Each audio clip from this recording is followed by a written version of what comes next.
Bradford City continue their 2025-26 League One campaign with a home clash against Johnny Jackson's AFC Wimbledon. And in today's video, you're going to find out how both teams have gotten so far this season, what my starting 11 would be for this match if I was Graham Alexander. If you do go on to enjoy, don't forget to like, comment and subscribe. But my team Bradford City, we currently sit 4th in the League One table. After 5 matches, we've got 3 wins, 2 draws and 0 defeats. Only Cardiff City are yet to lose a football match in League One this campaign. We've scored 7 goals and conceded 4, which leaves us on a positive 3 goal difference and 11 points. Our last couple of matches then have been a draw, a win, a draw and a win. In terms of them last couple of matches then, we had a fantastic 3-0 victory away at Stoke City in the second round of the Carabao Cup. Yes, they made a lot of changes, but so did we. Only Joe Wright and Ibu Toure were in our starting 11 for this game, who started in our opening league match against Wickham, and Joe Wright's just come back from missing the last couple of matches through injury, so only really Ibu Toure was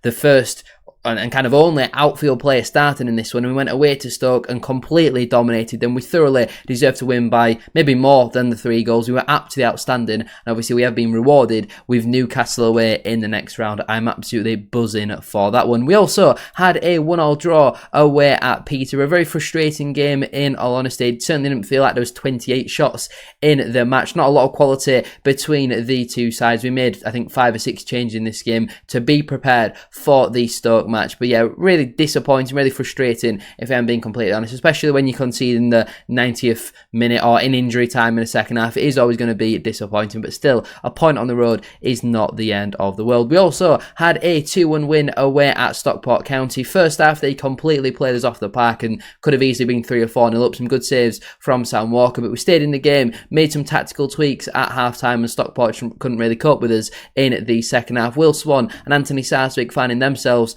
on the score sheet in what is probably one of the wins of the season. Not many teams will go to Stockport and win there. I think out of their last 11 home matches prior to this game, they'd won 10 of them, drawing the other match. They'd won the last 6 home games on the bounce as well, so that is an absolutely outstanding result for Graham Alexander's side. We also had a 2-1 win at home to Luton Town. Again, another thoroughly deserved 3 points for us. We were brilliant again in this one. Nice to see Stephen Humphrey score his first goal in a Bradford City shirt and Bobby Poynton on the score sheet. Again, we've allowed the opposition to have more possession, totally dominated all of the important stats. Obviously, Wimbledon, they're pretty similar to us in terms of they're not going to play out from the back, they'll take no risks, so it'll be interesting to see how our press does cope against that. And in the first round of the Carabao Cup, we had a 2-1 win away at Blackburn. Again, similar to a lot of performances so far this season, just outstanding, thoroughly deserved to go through to the next round, obviously where we beat Stoke City. Sam Walker made a fair few decent saves in that one, just a shame there was a cow on the M62, so I actually missed both of our goals. Compared though to AFC Wimbledon, they currently sit 10th in the League One table. After 5 matches, they've got 3 wins, 0 draws and 2 defeats, scoring 6 goals and also conceding 3, which leaves them on a positive 3 goal difference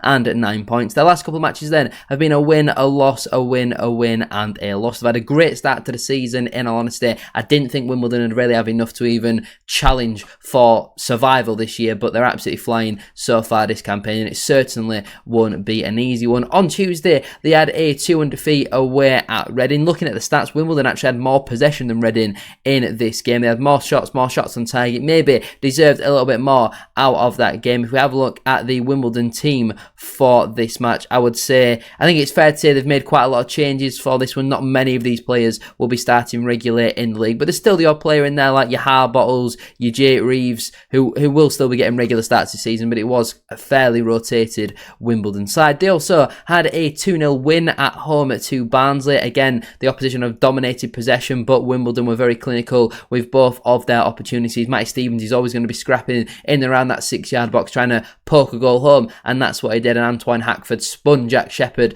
very easily, to be fair, and finished very coolly into the bottom corner for a brilliant 3 points and put an end to Barnsley's unbeaten run. They also had a 1-0 defeat at home to Cardiff City, losing in the 92nd minute. 32 shots in this game, just 3 on target between the two sides, and obviously Davies' shot was the only one on target for Cardiff, and it did find the back of the net. I think Wimbledon probably deserved a point out of this one. I think Cardiff maybe should have had a penalty as well in this game, but looking at the stats, maybe Wimbledon did feel probably slightly harshly done by in that one. They also had a 2-1 win away at Reading, so they lost in the cup but beat them in the league. I'm sure they'll be very happy with that, scoring with their only shots on target in the match. 2 well-taken goals again from Matty Stevens and Marcus Brown as well. I think Brown's strike, though, did take a deflection. Louis Swing scored an absolute worldie from about 700 yards out. Absolutely outstanding player who should not be playing in League One, but I don't think Wimbledon will really have too many complaints with conceding a goal like that. And they also had a 1-1 draw away at Gillingham, winning 4-2 on penalties in the Carabao Cup first round. It looked like quite an even game. Maybe Gillingham did slightly edge it, but I would anticipate that both of these sides made a lot of changes. I would say that's probably a half Gillingham first team, and then looking at the Wimbledon side, there is a fair few changes in there as well. Obviously, you got your Simways, your Johnsons, for example, but even again, I would say that's largely rotated as well. Before we do any further though with today's video, please make sure to drop a like on there for me and subscribe to the channel as well if you are new. Can we try and hit 120 likes on today's video? And don't forget to get your thoughts in down in the comment section down below. What is your score prediction for this match? What would your starting 11 be as well? I'm very interested to hear. There's a lot of positional debates at this moment in time, so let me know down below what would your starting 11 be. Moving on then into my team, I would stick with the 3-4-2-1 formation. I think certainly at home that is the best formation for us. Sometimes when we're going away from home, we might need to go to the 3-5-2, the 3-4-1-2, whatever you want to call it, but I think certainly for being at home, the 3-4-2-1 is the formation for us. And I've picked player availability based on the worst case scenario. So in goal, I would stick with Sam Walker. On Tuesday against Stoke, didn't really have much to do, in all honesty. 1 or 2 pretty comfortable saves, but on the whole, I think he can thank his defence for once so far this season that he hasn't had a lot to do, because there's been a fair few games where he's pulled off a number of very good saves, and yeah, he's had a great start to the campaign on the whole. In terms of my back three then, at right centre back, I would stick with Aidan Baldwin. Obviously, Matt Pennington is a doubt for this Saturday. Missed the game on Tuesday with an ankle problem, and I just think Baldwin, yes, he's had some inconsistent moments. He probably should do a bit better for the goal that Peterborough scored, but I thought on Tuesday against Stoke, he was very solid defensively. His passing range is absolutely outstanding. You get the odd 1 or 2 stray passes a game, and as long as you don't concede from them, it's not the end of the world. But them 60-yard diags are so important to the way that we want to build, and very important to switching the play. So for me, Baldwin keeps his place in this side. In the middle, I would go with Joe Wright. Obviously, his first appearance on Tuesday in a couple of weeks, missing the last couple of matches before that through the concussion protocol, but it was so good to see him back. He heads and blocks absolutely everything, and I think when you're playing against such a big physical side in Wimbledon, somebody like Joe Wright, who's an absolute animal in the air,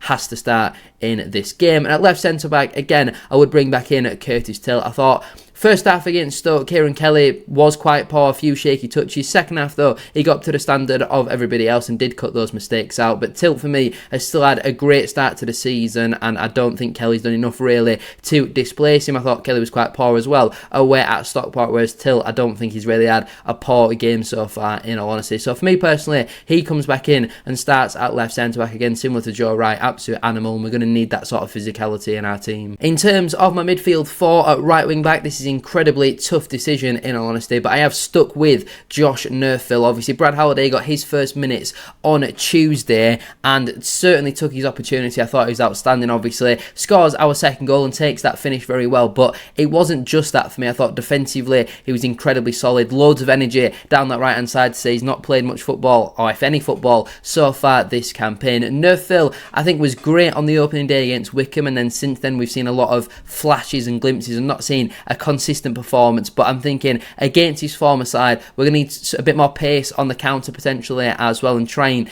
get in behind that Wimbledon low block. So for me personally, NEUFVILLE should start at right wing back, but if you go with Brad Halliday, I have no complaints with that whatsoever. In terms of my two holding midfielders, firstly I would go with the captain, Max Power. Obviously he was entirely rested on Tuesday, but he was still named as a substitute, so him coming off away at Peterborough, again, I still don't massively understand. I didn't listen to Graham Alexander's post-match against Peterborough, but I can only assume that was some kind of knock or cramp, because taking your captain off when you 1-0 up away from home with 5 or so minutes to go just does not make any sense, really. But Power, for me, should start. We need his experience and his leadership in this midfield and his tough tackling ability. And partnering him, I would go with Tommy Lee. Again, we're going to need to go as big, as physical as possible, and looking at our midfield options, I think Tommy Lee is certainly the best option for that. Obviously, he's the tallest, he's the most physically dominant, he's got a good passing passing range on him as well. I thought on Tuesday against Stoke, played very well. And as I predicted, back in April, I think it was, you play Tommy Lee in his natural position and he will be a very good player. I said Tommy Lee would thrive in League One.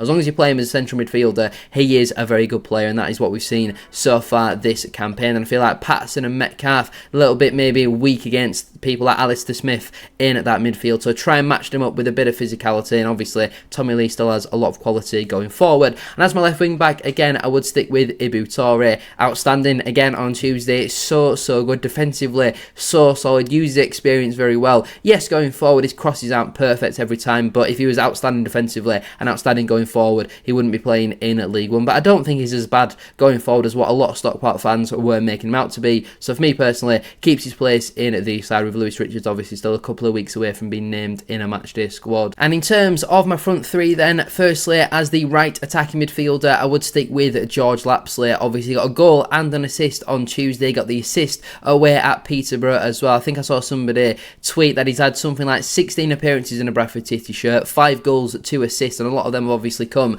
as a substitute. And Lapsley's just good for a goal, a fox in the box, and I feel like in this type of game against Wimbledon, where they're going to sit deep, there's not going to be many spaces, many gaps, Lapsley, he just always seems to find a bit of space. He could find a bit of space in a single bed with Gemma Collins, is a rumour that I heard, although I'm pretty sure he's happily married with a couple of kids, so maybe he probably doesn't want to do that. But Lapsley, I think Corbyn said it, very well, that he's not technically the best player in this team, but he's just important and integral to the way that we play sometimes. And I feel like in these type of games where you just need one to maybe go in off someone's ass, or someone just to be in the right place at the right time, Lapsley's always very well positioned inside the penalty area. And obviously we don't know the situation with Anthony Sarsfield. He missed Tuesday through illness, and Alexander didn't really say whether him, Humphreys or Pennington would be back or wouldn't be available for Saturday. He just said there's hope for all of them. So Lapsley for me, I think regardless of whether Sars is available or not, Lapsley should start as the right attacking midfielder. As my left attacking midfielder, I would bring back in at Bobby Pointon. Obviously not played that much football